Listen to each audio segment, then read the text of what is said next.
Now,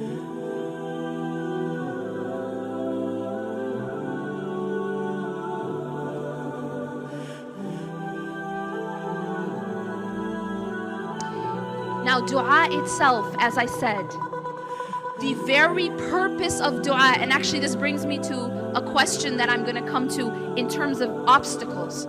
One of the obstacles that we face that keep us from continuing to make dua is this. We oftentimes feel, I've been making dua, and my dua is not being answered. Allah is not hearing my dua, a'udhu billah. Or Allah is not answering my dua, a'udhu billah. I feel like it's not working. And sometimes when I feel that way, then I want to give up. But let me give you guys a scenario so I can make this point. Imagine a person really, really badly wants a red Ferrari, okay?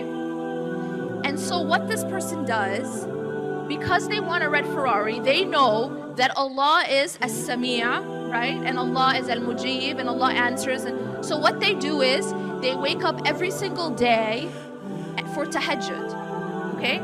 To pray for their red Ferrari, all right?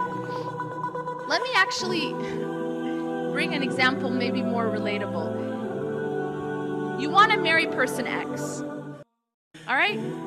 So you wake up for tahajjud every single day to pray, let me marry person X, all right?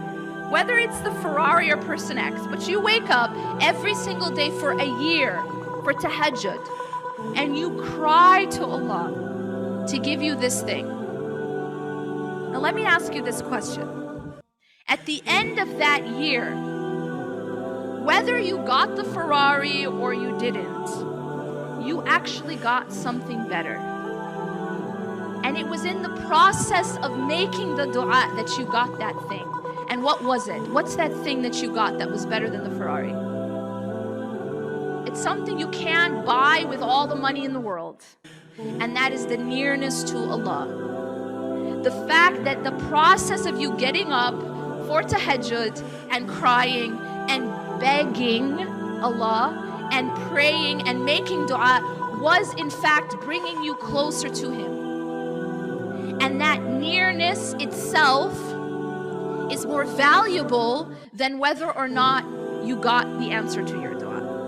The answer. The process itself is better than what it was you were asking for. Make sense? So Allah subhanahu wa ta'ala sometimes delays the answer to dua for this reason. Now in this example, when the first night that I woke up and I prayed for my Ferrari, I personally don't care about Ferraris, but assume I did, and I got up and I prayed for this Ferrari.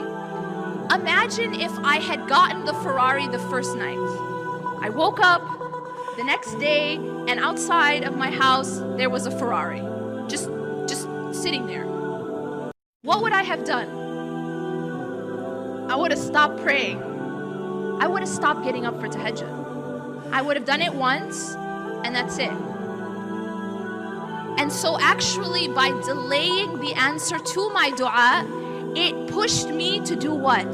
To continue to get closer and closer and closer to Allah through the process of that begging. Through that process. By the very fact that Allah delayed the answer.